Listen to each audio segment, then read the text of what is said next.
കാരശ്ശേരി ഗ്രാമപഞ്ചായത്തിലെ കാരമൂല ജംഗ്ഷൻ തേക്കുംകുറ്റി മരഞ്ചാട്ടി റോഡിന്റെ ഊരാളിക്കുന്ന് മരഞ്ചാട്ടി റീച്ചിന്റെ പ്രവൃത്തി ഉദ്ഘാടനവും പ്രവൃത്തി പൂർത്തീകരിച്ച കുമാരനെല്ലൂർ കപ്പാല തേക്കുംകുറ്റി റോഡിന്റെ ഉദ്ഘാടനവും നടന്നു. തേക്കുംകുറ്റിയിൽ നടന്ന ചടങ്ങിൽ തിരുവമ്പാടി MLA ലിൻഡോ ജോസഫ് ഉദ്ഘാടനം നിർവഹിച്ചു. പൊതുമരാമത്ത് വകുപ്പ് 4.5 കോടി രൂപ ചെലവഴിച്ച് BMBC നിലവാരത്തിൽ 4.5 കിലോമീറ്റർ ദൂരത്തിലും 5.5 മീറ്റർ വീതിയിലും നവീകരിക്കുന്ന തേക്കുംകുറ്റി മരഞ്ചാട്ടി റോഡിന്റെ ഊരാളിക്കുന്ന് മരഞ്ചാട്ടി റീച്ചിന്റെ പ്രവൃത്തി ഉദ്ഘാടനവും 2,80,00,000 രൂപ ചെലവഴിച്ച് കോഴിക്കോട് ജില്ലാ പഞ്ചായത്ത് BMBC നിലവാരത്തിൽ നവീകരിച്ച കുമാരനെല്ലൂർ കപ്പാല തേക്കുംകുറ്റി റോഡിന്റെ ഉദ്ഘാടനവുമാണ് നടന്നത്. തേക്കുംകുറ്റിയിൽ നടന്ന ചടങ്ങിൽ 2 പദ്ധതികളുടെയും ഉദ്ഘാടനം തിരുവമ്പാടി MLA ലിൻഡോ ജോസഫ് നിർവഹിച്ചു.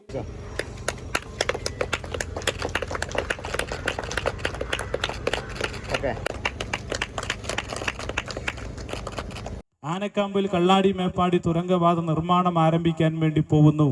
അവസാനത്തെ തടസ്സവും നീങ്ങി.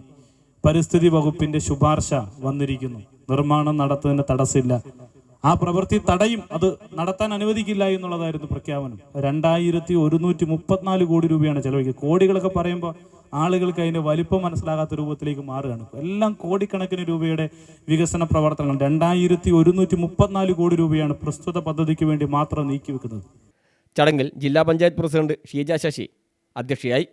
ജില്ലാ പഞ്ചായത്ത് വികസന standing committee chairperson VP Jameela, പൊതുമരാമത്ത് വകുപ്പ് assistant engineer ER Joseph, Kunnamangalam block panchayat അംഗം രാജിത മൂത്തേടത്ത്, കാരശ്ശേരി ഗ്രാമപഞ്ചായത്ത് അംഗങ്ങളായ K Sivadasan, KK Naushad, MR Sukumaran, Thekkumkutty ഇടവക വികാരി ഫാദർ ജയ്സൺ കാരക്കുന്നേൽ, വിവിധ രാഷ്ട്രീയ പാർട്ടി പ്രതിനിധികൾ തുടങ്ങിയവർ പങ്കെടുത്തു.